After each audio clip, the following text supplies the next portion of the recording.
The world we live in is all about hustle.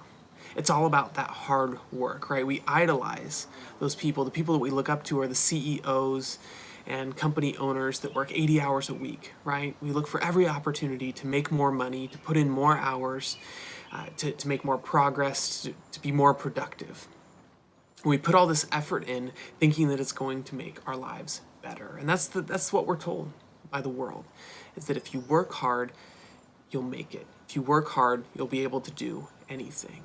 So much of our lives becomes all about hard work. Now, I'm not saying that hard work's bad. Hard work is a good thing. But when it becomes the focus of our life, when it becomes the center and the goal of our life, we're missing out on something. And that's why today I want to talk about Sabbath. So what do I mean by Sabbath?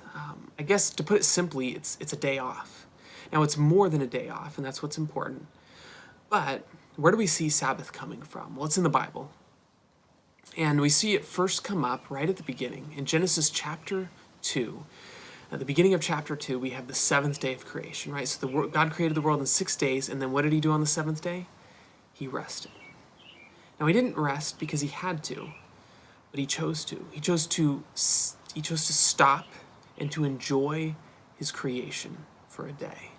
And he set it up as a pattern for humanity, that endless working was not the answer. Endless working was not the point of our life.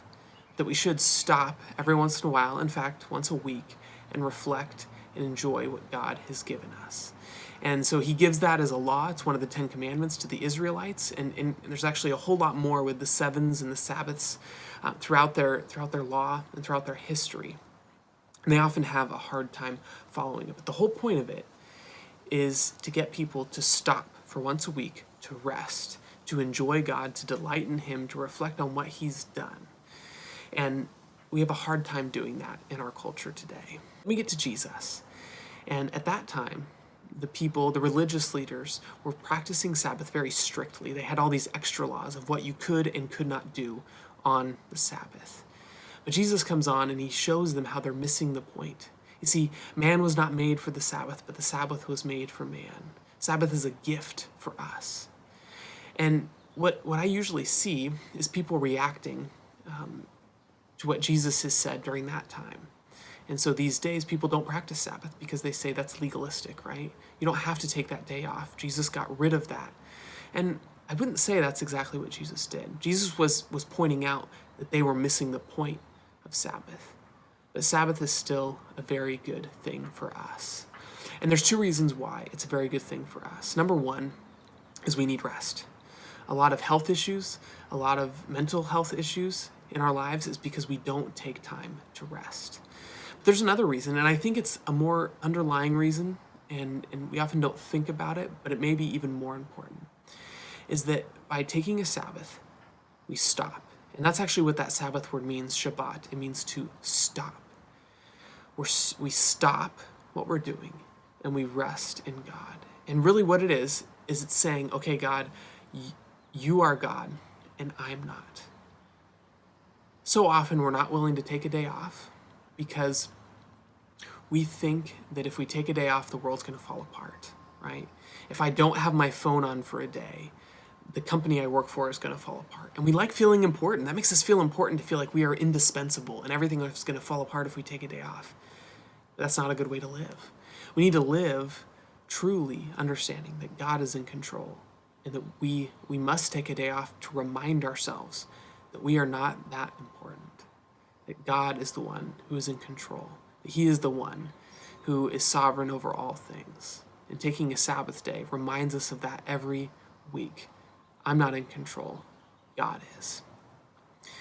Now, for you, this video is mainly for my middle and high school students. This may be kind of a weird thing to think about and to talk about because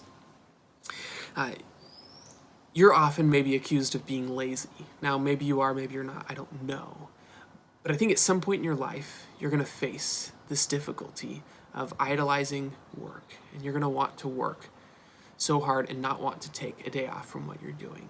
And that's why this is so important for you to start figuring this out now.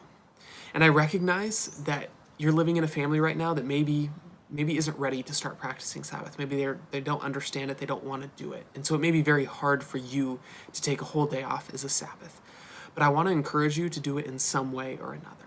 The two main things I don't do on Sabbath is I don't work, right? So I don't do my normal work, I don't do yard work, I don't work on the house, and I don't work out. I don't exercise intentionally.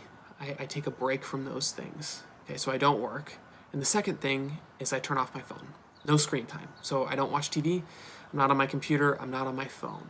And that's the two main things I don't do for Sabbath. And that has been hugely helpful for me. And so I would encourage you, even if you just take 4 hours on Saturday morning, turn off your phone for 4 hours. And pray, read your Bible, because it's not just a day off, like I said. It's a day to spend with God. It's a day to delight in Him, to spend time with Him, to pray, to seek Him, because that's where true rest is found. And so maybe you can't take a whole day right now, and maybe you need to work up to it. But take 4 hours on Saturday morning, on Sunday, and turn your phone off.